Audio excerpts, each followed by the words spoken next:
குரு பிரம்மா குரு விஷ்ணு குரு தேவம் மகேஸ்வரா குரு சாட்சாத் பரபிரம்மா தசம்சி குருவே நமக. தமிழ் மக்கள் அனைவருக்கும் வணக்கம். வாழ்க வளமுடன். நான் உங்கள் தரணிதாசன், பாரம்பரிய முறை ஜோதிடர் மற்றும் வாஸ்து ஆலோசகர். நம்ம சேனலை முதல் முறையாக பார்க்குறீங்க, சப்ஸ்கிரைப் பண்ணுங்க, பெல் பட்டனில் ஆல் ஆப்ஷன் ப்ரெஸ் பண்ணுங்க. இப்போ மேச ராசிக்கு தை மாத பலன் பற்றி இந்த வீடியோவில் விரிவாக பார்க்க போகிறோம். பாருங்க, தை மாதத்தில் கிரக அடைவில் பார்த்தீங்கன்னா உங்கள் ராசிக்கு 2ஆம் இடத்தில் குரு பகவான் நிற்கிறார், 4ஆம் இடத்தில் ராசியாதிபதியே 4ஆம் இடத்தில் செவ்வாய் இருக்கிறார், 6ஆம் இடத்தில் கேது பகவானும், 9ஆம் இடத்தில் புதன் பகவானும், உங்களுக்கு 10ஆம் இடத்தில் சூரிய பகவான் இருக்கிறார், 11ஆம் இடத்துல சனி பகவானும் சுக்கிர பகவானும், 12ஆம் இடத்துல ராகு பகவானும். அப்போ இந்த மாதம் தை மாதம் அப்படிங்கிறது உங்களுக்கு தை பிறந்தால் வழி பிறக்கும் ஒரு பழமொழி சொல்லிருக்கேன் தெரியுங்களா? அது மேச ராசிக்கு உகந்த மாசமா இருக்க போகுது. பாருங்க, ராசியாதிபதியே உங்களுக்கு 4ஆம் இடத்துல இருந்தாருன்னா மிகப்பெரிய பாக்கியம் தான் சொல்லணும்.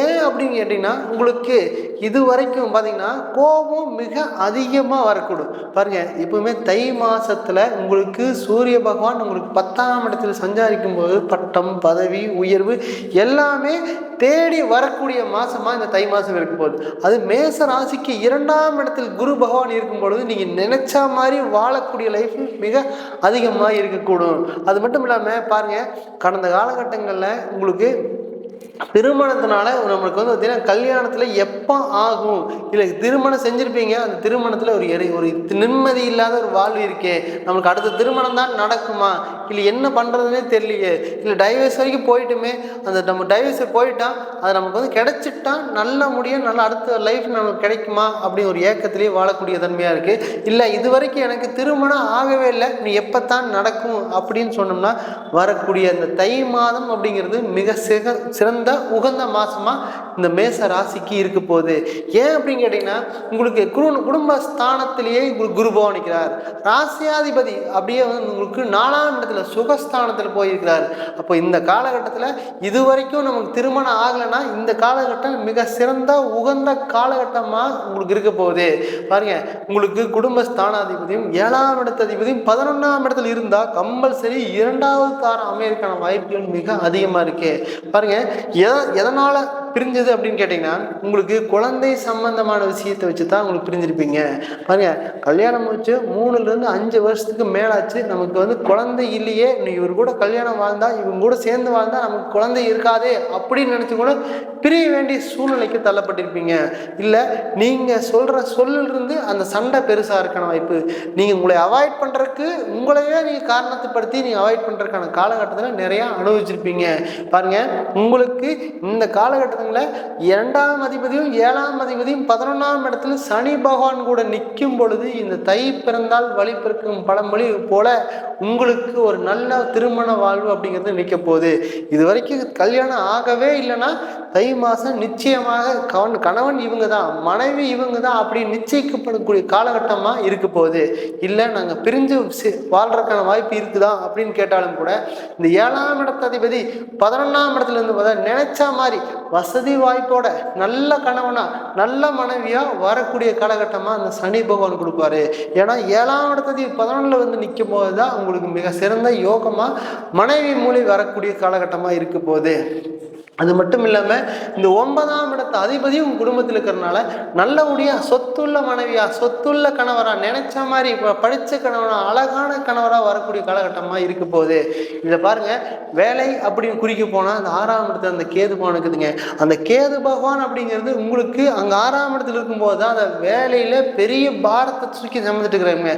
என்னால் இந்த வேலையை செய்யவும் முடியல, விடவும் முடியல, என் வீடு இந்த வேலையை விட்டுன்னா ஹோம் லோன் அதிகமாக போகுது, கடன் அதிகமாக கட்ட வேண்டியது இருக்குது, பைக் டியூ போகு, குழந்தைகளை படிக்க வைக்கணும் அப்படிங்கிறது நிறைய மன குழப்பத்தோடையே வாழக்கூடிய காலகட்டமாக இந்த கடந்த காலகட்டத்தில் இருந்திருப்பீங்க.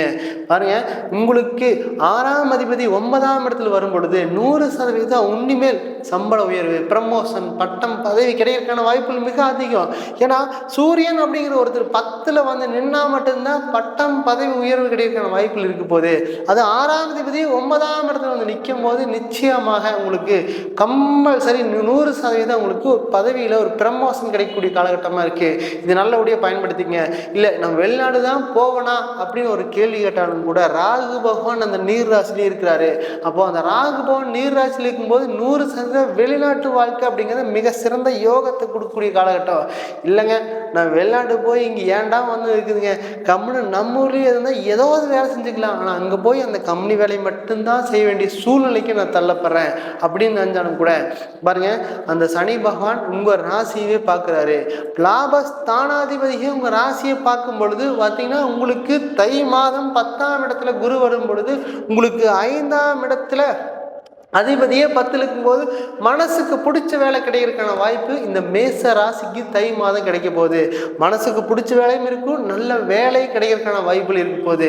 இது வரைக்கும் வெளிநாட்டில் வேலை முயற்சி பண்ணிங்கன்னா பாருங்க, முயற்சி ஸ்தானாதிபதி 9ல், அப்போ 9ஆம் இடத்துல பாக்கியத்தில் முயற்சி ஸ்தானாதிபதி இருக்கும் பொழுது நீங்கள் என்ன மாதிரி வேலை வேணும்னு நினைக்கிறீங்களோ அது தை மாதம் நிச்சயமாக கிடைக்கக்கூடிய தன்மையாக இருக்க போகுது. எந்த ஒரு கவலைப்பட தேவையே இல்லை. ஏன்னா உங்களுக்கு 9ஆம் இடத்துல 6ஆம் அதிபதி நிற்கும் போது அப்போ சம்பள உயர்வு வேலை கம்பல்சரி கிடைக்கக்கூடிய காலகட்டமாக இருக்குது. அதில் பாருங்க, உங்களுக்கு 10ல் சூரியன் இருந்தால் மட்டும்தான் நினைச்ச மாதிரி வேலை கிடைக்கிறதுக்கான வாய்ப்பு. அதில் உங்களுக்கு எந்த மாதிரி வேலை வேணும்னு நினைக்கிறீங்களோ அது 100% கிடைக்கிறதுக்கான தன்மை இருக்குது. சரிங்க, நமக்கு வேலையெல்லாம் விட்டுருங்க, நான் தொழில் பண்ணலாமா அப்படின்னு யோசனை இருந்தாலும் கூட கம்பல்சரி பண்ணக்கூடிய காலகட்டமாக இருக்குது.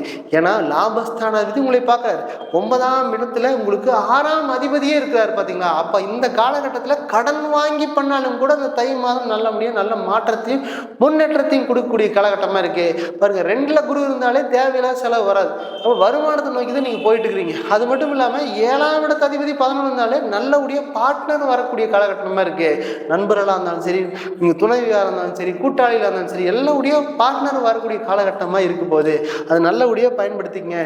இதை மட்டும் பயன்படுத்தினா மட்டும் போது, ஆனால் நீங்கள் எடுக்கிற முடிவில் கவனமாக இருந்துட்டா ஓகே. பாருங்க, இந்த 4ஆம் இடத்துல அந்த செவ்வாய் பகவான் நிற்கும் பொழுது தான் உங்களுக்கு வந்து பார்த்தீங்கன்னா இட சம்பந்தமான விஷயத்த வாங்கியே ஆகணும் அப்படிங்கிற ஒரு எண்ணத்தை கொடுத்துட்டே இருக்கும். ஏன்னா ராசியாதிபதியே 4 இருக்கார் பார்த்தீங்களா. அப்போ எங்கே அந்த ராசியாதிபதி நிற்கும் போது தான் அந்த எண்ணம் ஓட்டத்தை அதிகமாக கொடுத்துட்டே இருக்கும். அப்போ அந்த ராசியாதிபதி 4 இருக்கும்போது தான் அம்மா மேலே அதிகமாக பாசம் வரக்கூடிய காலகட்டமாக இருக்குது.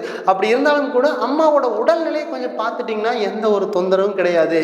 ஏன்னா இந்த 6ஆம் இடத்து அதிபதி 9ல் இருக்கிறதுனால அப்பாவுக்காக நோய் நொடி வர்றதுக்கான வாய்ப்புகள் இருக்குது. அதனால வந்து பார்த்தீங்கன்னா அப்பாவோட உடல்நிலையை கொஞ்சம் கவனமாக பார்த்துட்டிங்கன்னா இந்த தை மாதத்தில் தேவையில்லாத விரைய செலவுகள் மிக மிக குறைவாக இருக்கும். இதில் பாருங்க, நண்பர்கள் மூலிமா தொழில் பண்ணணுங்கிற எண்ணம் இருந்தாலும் கூட இந்த கடந்த காலகட்டங்களில் நிறைய நண்பர்களால் ஏமாற்ற அடைஞ்சாலும் கூட யார் உங்களை வேண்டான்னு தூக்கி வீசிட்டு போனாங்களோ அவங்க கூட சேர்ந்து அவங்களே வந்து அவங்க கூட சேர்ந்து தொழில் பண்ணுறதுக்கான ஆசைப்படுவாங்க. அதை நல்லபடியாக ஏற்றுட்டு மனசார நல்லபடியாக பண்ணுனா வரக்கூடிய தை மாதம் அப்படிங்கிறதுக்கு தை பிறந்தால் வழி பிறக்கும் அப்படிங்கிற பழமொழிக்கு ஏத்தால் போல உங்களுக்கு தை மாதம் பிறந்து நல்ல யோகத்தையும் நல்ல மாற்றத்தையும் உங்களுக்கு கொடுக்கக்கூடிய தன்மையாக இருக்க போது இந்த தை மாதம். அது மட்டும் இல்லாமல் உங்களுக்கு 12ஆம் அதிபதியே 2ல் இருக்கிறதுனால 100% குடும்பத்தில் ஒரு சுப நிகழ்ச்சி அப்படிங்கிறது நிச்சயமாக நடக்கக்கூடிய காலகட்டம். அது 9ஆம் அதிபதி இருக்கிறதுனால 12ஆம் அதிபதியும் இருக்கிறதுனால உங்களுக்கு தேவையில்லாத செலவுகள் மிக குறைந்து குடும்பத்தில் சுப நிகழ்ச்சிகள் நிச்சயமாக நடக்கக்கூடிய காலகட்டமாக இந்த தை மாதம் மேச ராசிக்கு இருக்க போகுது. சரிங்களா, இது எல்லாமே கோச்சார பலன் தான். உங்கள் ராசியில் சூரிய பகவான் எந்த இடத்துல இருக்கிறான்னு பார்த்துட்டு 100% அதுக்கு மாதிரி முயற்சி எடுத்தீங்கன்னா அரசாங்க வேலை, அரசாங்க சப்போர்ட் வேலையெல்லாம் கிடைக்கிறதுக்கான வாய்ப்புகள் இருக்க போகுது. நான் உங்களிடமிருந்து விடைபெறுவது தரணிதாசன், பாரம்பரிய முறை ஜோதிடர் மற்றும் வாஸ்து ஆலோசகர். நன்றி, வணக்கம்.